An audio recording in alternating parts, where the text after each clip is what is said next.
इन सभी कंडीशंस को बोलते हैं केमिकल ल्यूकोडर्मा यानी कि सफेद दाग। और सफेद दाग दुनिया में शायद ही कोई इंसान होगा जो अपने शरीर पर देखना चाहेगा। और ये सारे सफेद दाग इन्हीं चीजों के इस्तेमाल करने की वजह से हुए। कैसे, चलिए देखते हैं। पिछले 5-7 सालों में इस तरह के सफेद दाग के मरीजों की संख्या अचानक से बढ़ने लगी है और इस बात को इंडियन जर्नल ऑफ डर्मेटोलॉजी की ये स्टडी भी प्रूफ करती है। स्टिकर वाली बिंदी, सिंदूर, हाथ और गले में पहने जाने वाले धागे, बारिश में पहने जाने वाले स्लीपर्स, रबड़ वाले स्लीपर्स, हेयर डाई, काली मेहंदी, पैरों में लगाए जाने वाले लाल रंग के आलता, पर्स और मोबाइल कवर्स, इनमें ऐसे 2 केमिकल का इस्तेमाल हो रहा है जो हमारे स्किन में रंग बनाने वाली सेल्स यानी कि मेलानोसाइट्स को कमजोर ही नहीं कर रहे हैं बल्कि पूरी तरह से डिस्ट्रॉय कर दे रहे हैं। ये 2 केमिकल्स हैं फिनाल और कैटेकॉल्स और ये 2 केमिकल मेलानोसाइट्स के लिए टॉक्सिक होते हैं। बिंदी हमारे समाज की महिलाओं के जीवन का अभिन्न हिस्सा है। वो दिन रात इसे अपने माथे पर लगाए रखती हैं। पर इस बिंदी को माथे पर चिपकाने के लिए एक गोंद का इस्तेमाल किया जाता है जिसमें पी-टर्शियरी ब्यूटाइल फिनाल यानी पीटीबीपी बहुत हाई कंसंट्रेशन में पाई गई है जो मेलानोसाइट्स को पूरी तरह से मार देती है और ये सफेद दाग पूरी तरह से लाइलाज हो जाते हैं। और ये पीटीबीपी केवल बिंदी नहीं, डिओड्रेंट, स्प्रे परफ्यूम्स, डिटर्जेंट्स और हाउस होल्ड क्लींजर्स में भी पाई गई है। तो अब सवाल ये उठता है कि इस पीटीबीपी का इस्तेमाल हो ही क्यों रहा है? तो इसका जवाब ये है कि ये सस्ता है और ज्यादा मुनाफे के लिए कंपनी जिसका धड़ल्ले से इस्तेमाल कर रहे हैं। सिंथेटिक लेदर वाले पर्स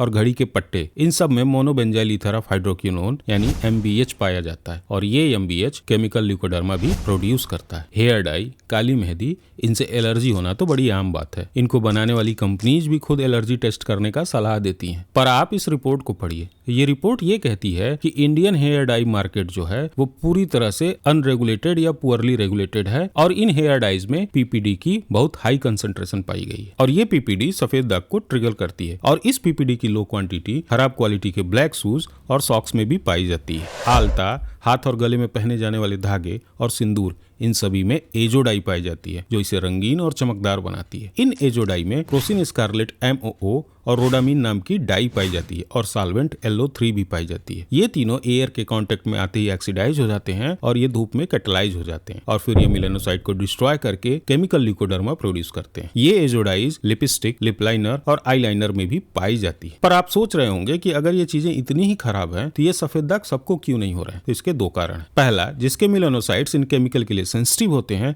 वो ही मेलानोसाइट डिस्ट्रॉय होते हैं और उन्हीं लोगों को ये केमिकल ल्यूकोडर्मा होता है। और दूसरा, प्रोडक्ट क्वालिटी। मैंने आपको जितनी भी चीजें बताई, अगर वो आप किसी हाई क्वालिटी प्रोडक्ट या हाई एंड कंपनी का इस्तेमाल करेंगे तो ये प्रॉब्लम आपको नहीं आएगी। पर आप सस्ता बिना रजिस्टर्ड कंपनी का यूज करेंगे तो ये बीमारी आपको कभी भी हो सकती है। तो जब भी इस तरह का कोई प्रोडक्ट इस्तेमाल करें तो अच्छा और अच्छी कंपनी का प्रोडक्ट इस्तेमाल करें। इस स्टडी का लिंक डिस्क्रिप्शन में है। अगर आप ज्यादा इन्फॉर्मेशन चाहते हैं तो उसे कंसिडर कर सकते हैं। वीडियो को लाइक, सब्सक्राइब, शेयर जरूर करिएगा। खुश रहिए, स्वस्थ रहिए, मुस्कुराते रहिए।